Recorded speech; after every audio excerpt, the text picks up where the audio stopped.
Hey everyone, what's up? Welcome back to my channel. In this video, I'm going to be showing you guys what I spend in a week as someone who is living in a dual income, no kids household. Also in my 30s, so is my partner, living in a very high cost of living city, New York City. I'm going to take you through a week and show you how I manage my money and how we manage our money as a couple. If you know me, you've seen this type of video so many times, from my mid-20s to my late 20s and now in my 30s. If you've watched all those videos, you know that I believe in tracking your finances. It's something I've been doing throughout my entire personal finance journey, and now I'm like 9 years into taking my finances seriously, and the payoff has been worth dividends. I'm not frugal. I like to have a good time. I feel like I deserve it, but I always try to do so while also keeping the future in mind and maintaining a specific savings rate. One resource I highly recommend is my budgeting template, which you can check out here. Let's get started with the video.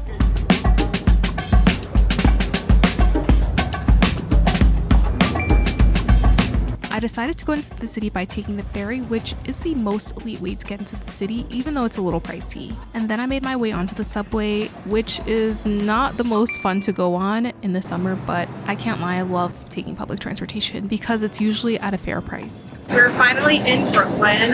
Let's go to a cafe. I love coming to Brooklyn, so if there's any excuse to be here, I'm gonna take it, and I'm excited to see my friend, who I haven't seen in a few weeks. I ended up grabbing coffee with my friend at this really cute cafe.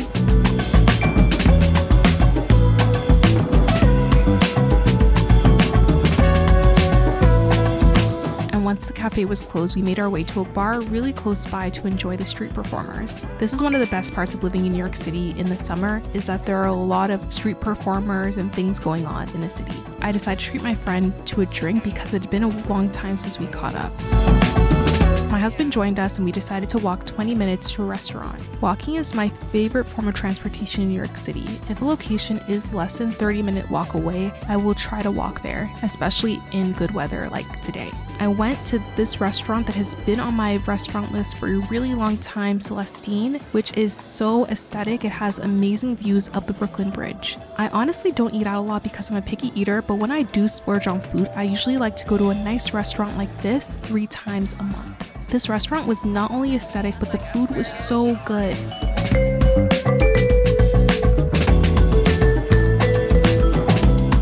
So we're done now. We're heading to a party in Park Slope, so we're probably gonna take an Uber. The final stop for the night was to a friend's house party. This was a 60-minute walk away, so we decided to take an Uber and enjoyed a very chill night at a friend's house.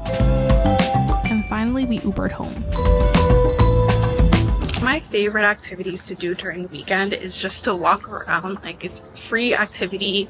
You get to stop at cute shops and just kind of explore your neighborhood. So that's something I really love doing. Sundays are my reset days. I started the day by walking around Jersey City and stopping at one of my favorite bakeries, Chocopan. If you're ever in this area, you have to check it out. It's actually really good. I ended up getting a sourdough olive loaf and then made my way back home, where I started to do my reset routine. Every Sunday, I do all the chores that I didn't do during the weekday. So I started today by doing laundry, which I've been slacking off on for such a long time. I also ordered groceries, which is something I do every Sunday or Monday. One of the ways I save money is by eating all of my meals at home, which honestly isn't hard to do because the takeout scene in JC and the restaurant scene in JC is subpar in my opinion. In New York City, it's actually hard to avoid takeout, but in Jersey City, I've found it very easy. And I usually end up ordering groceries 1 to 2 times a week and end up rotating through the same meals. One way I make sure to eat all my groceries is by doing light meal prep. So for this week, I'm marinating my jerk chicken so I can easily put it in the air fryer at the start of the week, and also washing my greens. Another thing that really makes a huge difference is keeping frozen chicken, vegetables, and fries. So when I'm too lazy to cook, I can just eat them. So there's literally no excuse to get takeout. Finally, I ended the day by doing very light cleaning so I'm not distracted by any dirty dishes or dirty floors during the work week. During the work week, I typically stick to the same routine because I work from home Mondays through Fridays. So honestly, every day is the same. I start the day either at the gym, which is a free amenity for my building, or some days I start the day by walking 5 miles, 10,000 steps outside. Since I made the effort to go outside, I usually like to treat myself to a cute drink at a cute cafe. This is something I never did when I worked in an office, but when you work from home, it's so easy to never leave your house. So I like to reward myself for going outside. I know it might not make sense, but it makes sense to me. And this is usually the only purchase for the day. Then I'm usually at home for the rest of the day working my 9-to-5 tech job. And during the work days, I'm almost always making meals from the groceries that I have at home.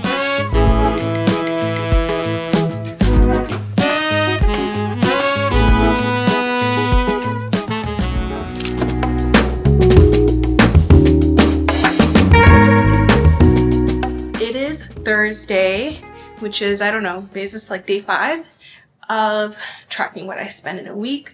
And today is a work from home day, just like all my other work from home days. This one was a little bit different because I did not go outside or take a walk. I've kind of been inside all day because I knew this afternoon I would have a lot of things to do. So I started the day walking on my treadmill for 2 hours, which I like to do as my form of exercise. I then ate basically every single meal at home, had a coffee, and then ate my home cooked meal prep meals like I do almost every single day this week. It's like one of my number one ways to save money is by eating at home.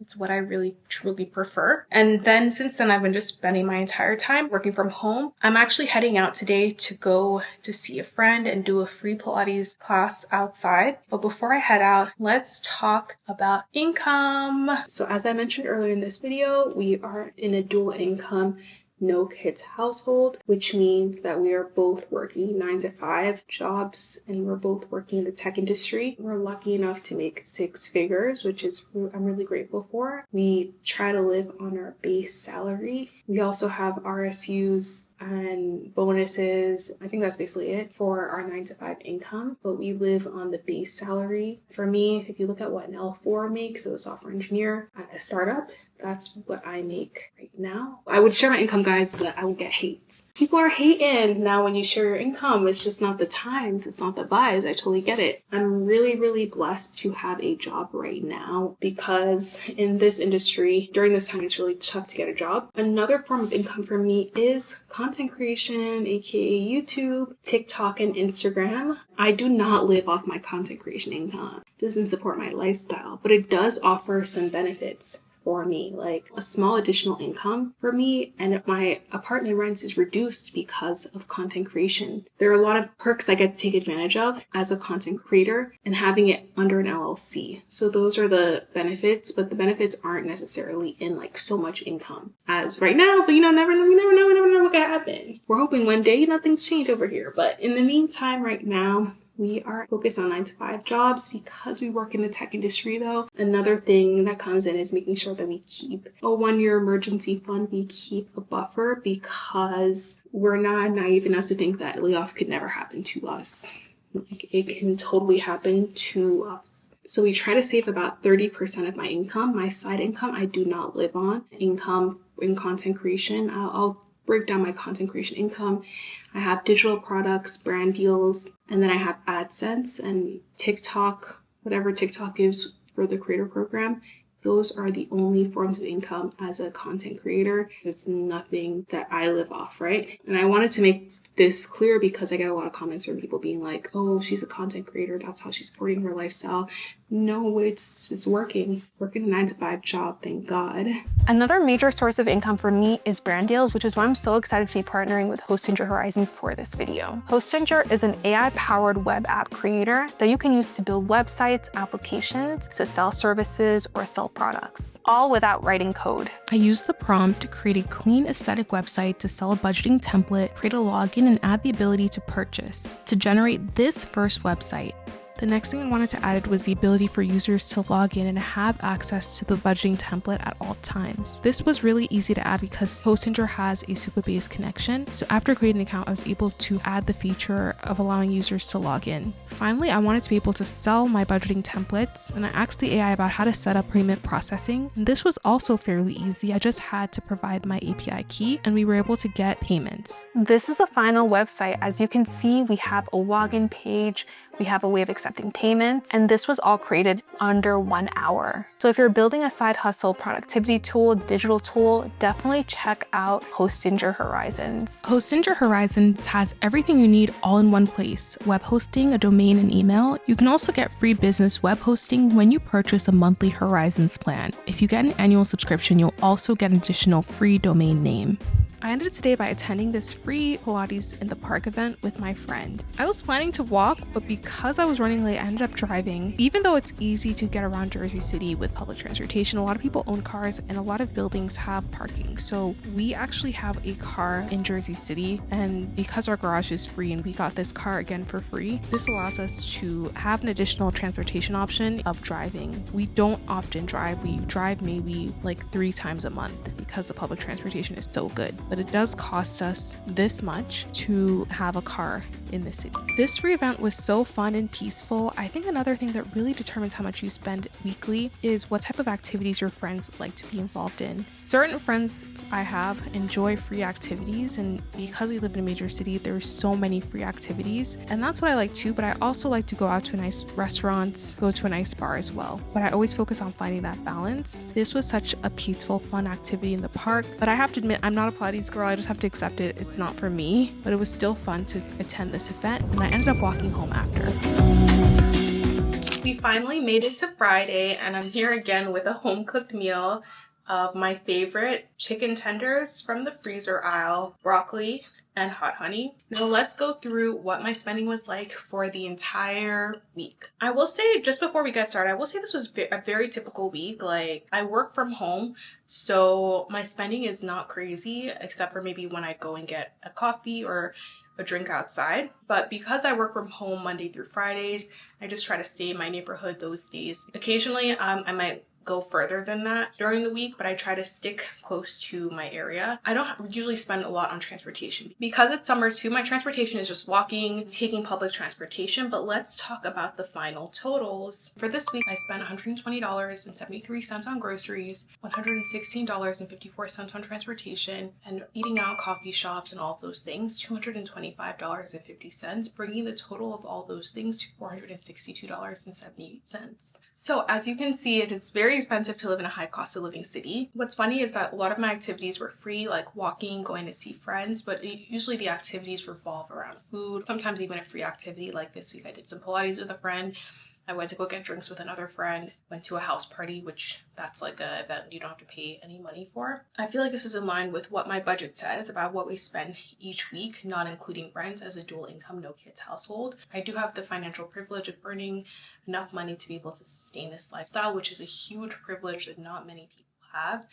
And it's something I'm extremely grateful for, even though we both work in a very volatile industry right now. We're lucky to be currently employed, but we know that, the way things are going, you never know what could happen. So we do try to maintain a savings rate of about 30% after tax income minimum, which is again a huge privilege and a huge blessing to be able to maintain still a high savings rate in this horrible economy. And when I say we're saving that money, all of that money is being invested into low cost index funds. We also try to give money as well. Like, I try to give about 10% of my income. When I was in my sabbatical, I did not give, but now I try to give between 5 to 10% of my income to some charities. Yeah, I also want to talk about how we split expenses as a dual income, no kids household. What we do is that we just bring all of our money together to the same shared checkings account, and it's distributed, the savings in a joint investing account. The bills hit the joint checking account, so we're not splitting money in the traditional sense. I guess we're splitting our everything 100. So everything goes into one bank account and is all the transactions happen in one bank account. That's how we manage our money as a couple. It's not for everyone, but it works for us. It allows us to be on the same team. This is different from how we split expenses when we were not married. I feel like marriage, under the law, these things are seen as one. So we try to replicate that in the way we manage our finances. So we just manage our money with the budgeting spreadsheets that I shared in the description box and I mentioned at the beginning of the video. So we just manage our finances there, and it allows us to keep track with our goals, and as well as make sure we're keeping track of our savings rate too. But yeah, that's it. Thank you guys so much for following me along on what I spent in a week, and I will see you guys in the next video.